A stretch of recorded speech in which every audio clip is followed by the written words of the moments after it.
3, 2, 1, 0. Ignition.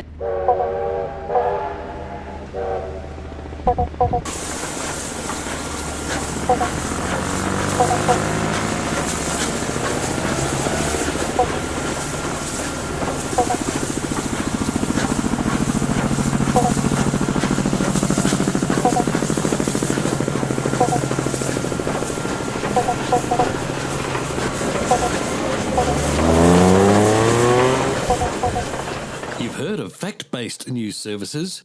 You may even have heard of opinion-based news services. Well, Universal Exports is a sound-based news and information service. We find the sounds and then give you the news and information behind that sound. No sound is too extreme or too difficult to reach. We have even had sounds from Mars, featured in previous episodes. The lineup this week has Italian flavours with slight rail nuances, tenderly served with heritage amphibians and dusted off with flights of fancy of the historical kind. Here is UniversalExports.co. As always, best results are achieved with headphones, so press pause while you look for them. Ready now? Let's get started.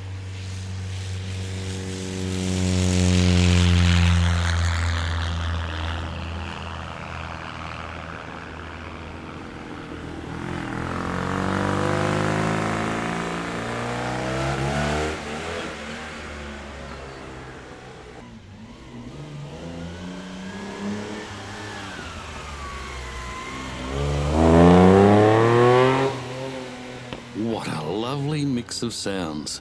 Heaven. I've just returned from watching a segment of the Targa Florio Australia at Tyabb Airport. This is day 2 of the event. The route is this. On day 1, Point Leo to Flinders.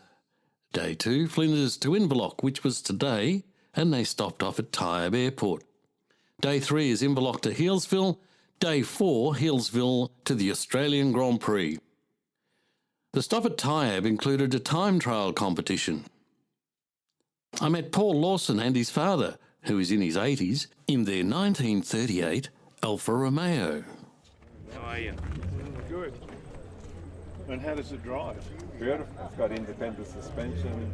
It's very, it's a nice and very light steering. It's the first Porsche racing car with independent suspension.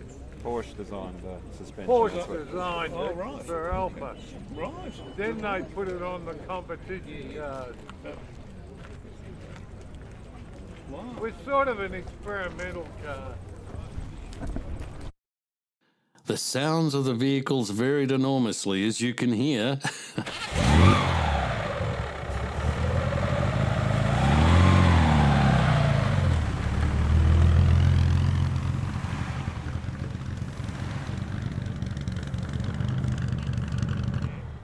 Yes, that's the 1938 Alfa.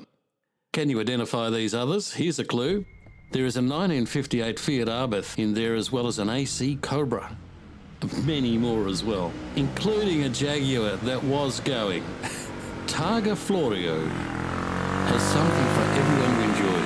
With 3 categories open for drivers to complete, the Targa Florio Australian Tribute follows a European format that allows the enjoyment of cars with precision rather than speed. All 3 categories will follow exactly the same course and take the same stages. The event covers nearly 1,000 kilometres over 4 days and 80 competition stages. The iconic Targa Florio has been a much-loved traditional motor event in Sicily since 1906. Today, the Targa Florio is considered the world's most historic, traditional and unique event for classic car enthusiasts. And because passion has no boundaries, that experience is now enjoyed in Australia. The Targa Florio Australian Tribute provides car enthusiasts seeking a finer, lifestyle motoring experience with a 4-day festival that excites and delights all the senses. I'll say. The 4-day sister competition replicates this unique and traditional event and brings the style, culture and spectacle to Australia with a uniquely local flavour. La Dolce Vita. Victoria's great driving roads provide the pathway to adventure, where competitions can unleash their passion. Take in sights of our main regional tourist destinations, enjoy good food and wine unique to each of the regions, and feel part of an event that is built on 100 years of European driving history, establishing long-lasting friendships along the way. There is something for everyone to enjoy, with 2 categories open for drivers to compete in competition stages, which follow a European format that allows an enjoyment of cars with precision rather than speed. The skills of drivers and navigators are tested as they drive to set average speeds and meet exact times over set stages. Challenging, addictive, and fun. The competition stages are time trials, or PCs as they're known, which is Prov Chronometrate. It's not bad. The key is to accurately drive these short sections between 40 and 400 metres long in exactly the correct set time. There are usually 2 to 4 of these in a row each time, and they are positioned off the main roads. You are timed by driving over timing tubes to start and then end each stage. There are more than 70 of these on the event over the 4 days, and they are timed to within 1/100th of a second. You are penalised each point. For each 100th of a second, you are off the exact set time. This is where the competition is won and lost. Average speed tests, or PMs, prova de media. The key with PMs is to maintain the set average speed over the distance set, usually 5 to 10 kilometres. There are 1 to 2 of these tests each day.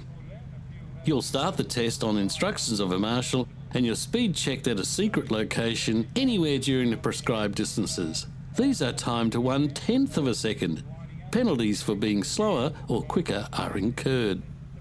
The event for spectators. The Targa Florio Australian Tribute is also an event to enjoy as a spectator. It certainly was for me, that's for sure. There are many opportunities over the 4 days to enjoy watching the field of magnificent cars over the 4 days. You can watch them roar by as they drive the windy roads of Victoria. Cheer them whilst they're challenged to drive the competition stages, or enjoy them close up as I did this morning, close up and personal as they assembled each day at lunch and in the evenings. There are 3 categories in this event. The Classica Trofeo. This category is open to classic cars produced between the years 1907 and 1976. I had a Celica could have fitted into that.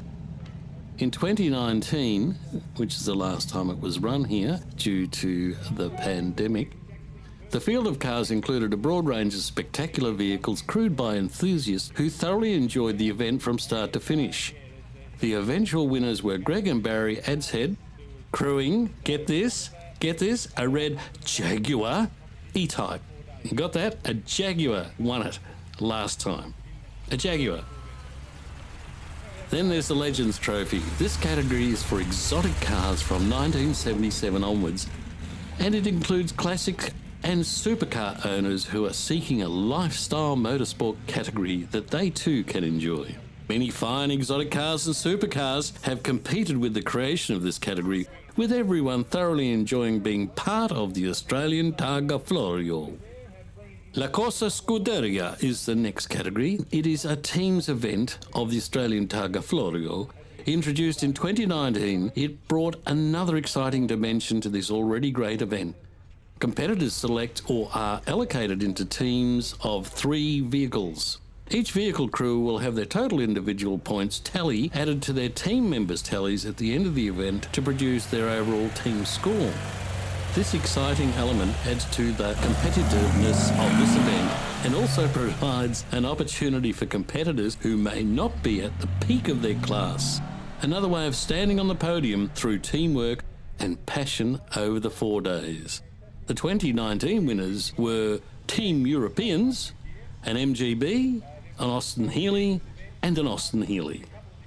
If you do have the time and you can fit it in, I thoroughly recommend it. Just to view these vehicles is spectacular, to hear them even more so.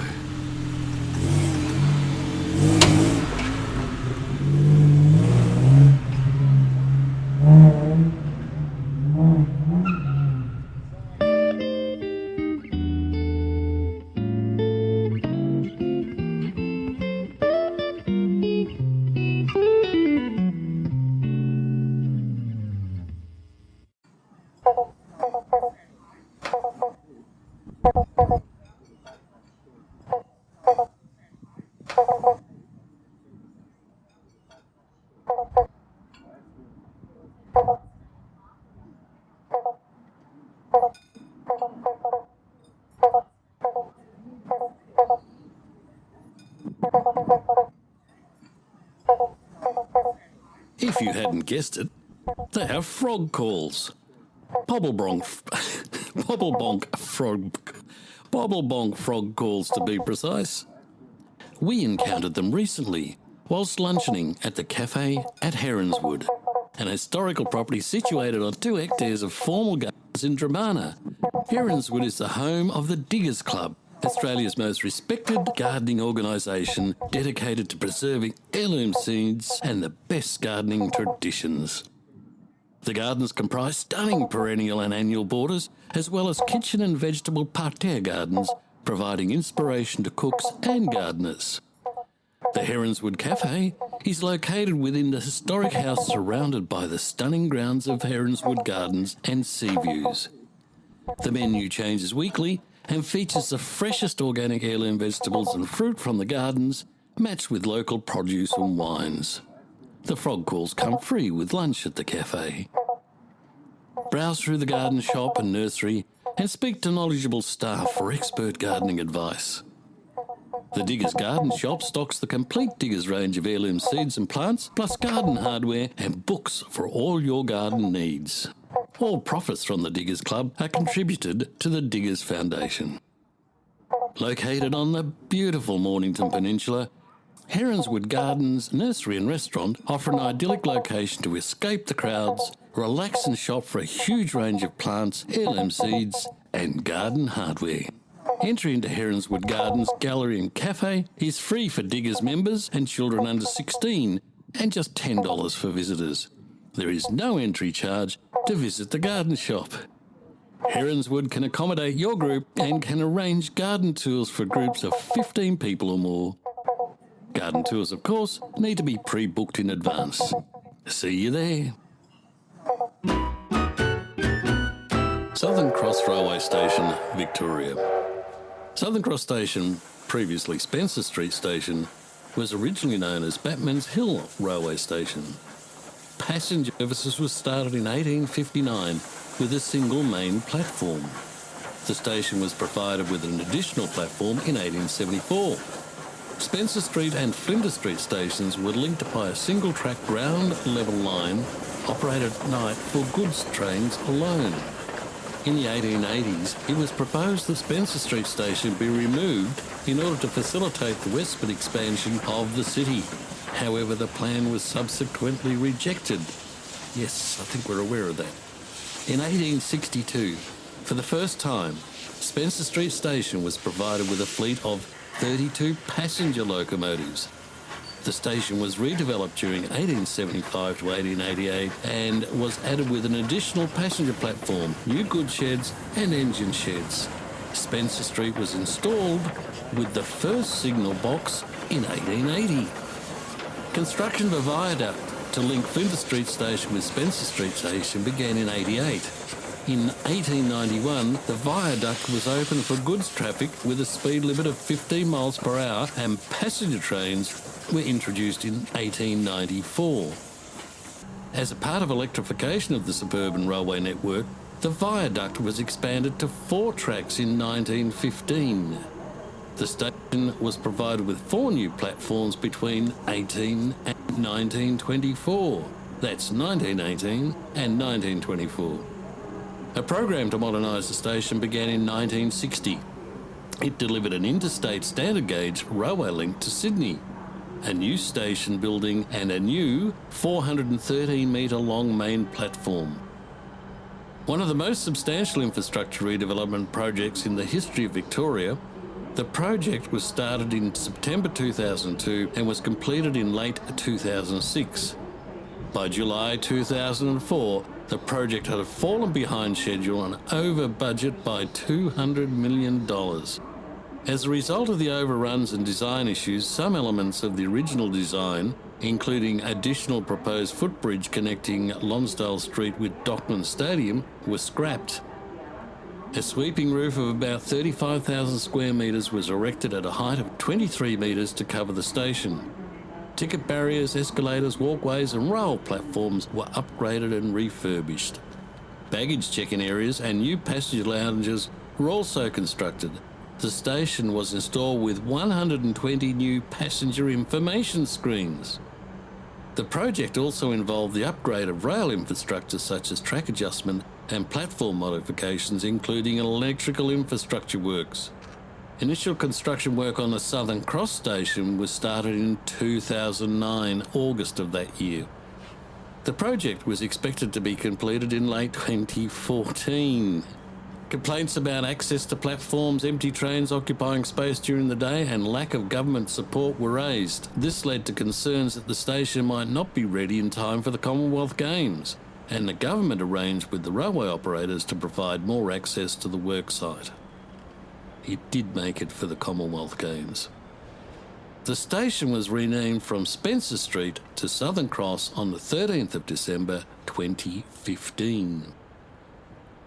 The redevelopment has meant that passengers take more time to get to the suburban network platforms than before. In the new station, the pedestrian subway access was removed in favour of street level and elevated concourses. The original subway also continued underneath Spencer Street, and its closure means it is necessary for all pedestrians to wait for traffic lights to cross Spencer Street at street level. It's a bit dumb. For all suburban and some country services, passengers using the main entrance on the corner of Collins and Spencer Streets have to ascend 2 escalators, or sets of stairs, to a shopping concourse and then enter the paid area of the station before descending again to the metropolitan platforms. There have been some accidents where some people have fallen from this elevated level. The 8-metre ascent and descent is more than necessary to clear the height of the trains, and more than 3-metre descent and ascent to the previous subway. The Southern Cross station is located at the western edge of the CBD on Spencer Street between Collins and Latrobe Streets. Located at a distance of 1.2 km from the Flinders Street station, the Southern Cross station is just a few hundred metres away from Etihad Stadium and Newquay Docklands. The station is served by 16 platforms and 22 tracks. Actually 24. The station has 2 concourses at Burke and Collins Streets. The Southern Cross station is operated by Metro Trains Melbourne. There are many different rail services that operate from the station to Victoria, around Melbourne and all over the country. Platforms 9 to 14 serve Metropolitan and Geelong lines. Lockers are available at the Southern Cross coach terminal, in the V-line luggage area and on platform 7A. Not 9 3/4, 7A.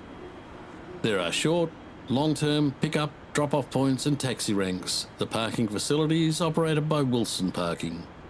The Travellers Aid Australia Centre at the Southern Cross station provides public transport information, free buggy transport for disabled and elderly people, and a rest area and lounge.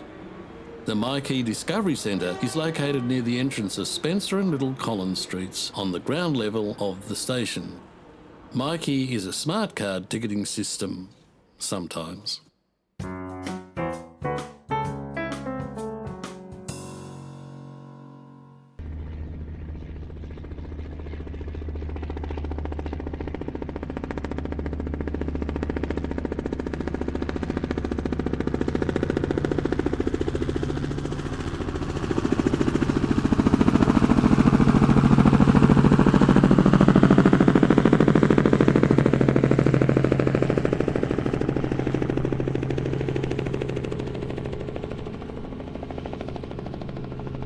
Moorabbin Airport, known as Harry Hawker Airport, is a general aviation airport for light aircraft located in between the southern Melbourne suburbs of Heatherton, Cheltenham, Dingley Village and Mentone. The airport's beginnings came about in 1946 when Prime Minister Ben Chifley stated that the government was about to acquire a large tract of land in the parish of Mordialloc at a cost of £140,000, on which it would construct a secondary airport for Melbourne. Absence of an exact location soon gave rise to speculation among the Mordialloc residents. Some said the PM was taking their past interest in aviation for granted. Mordialloc's Epsom Racecourse had been the site on which Australia's first aerial derby had been staged in 1920. More recently, during World War II, a Victorian Air Observation Corps, VAOC, emergency landing strip had operated. The Mordialloc-based VAOC had guided an American Mitchell bomber to a safe landing at Essendon and a DC-2 of the Australian National Airlines to the ANA strip near Wells Road. Although the DC-2 landed safely, the VOAC members, in their enthusiasm, backed their truck into the wing of that machine. Before the VOAC came into existence in February 1941, a Royal Australian Air Force Wapiti made a forced landing on the paddock behind Epsom Racecourse. Mordialloc residents appeared on the scene to help the uninjured pilot from his damaged aircraft. The 293-hectare site was acquired in 1946 and opened in December 1949. The first aircraft, a Wacket trainer, touched down before the airport was officially opened and was confiscated by the government. And then, shortly afterwards, again before the airport opened on the 5th of December 1949, a twin-engine Bristol freighter made an emergency landing with a failed engine on fire whilst flying from Tasmania to Essendon Airport.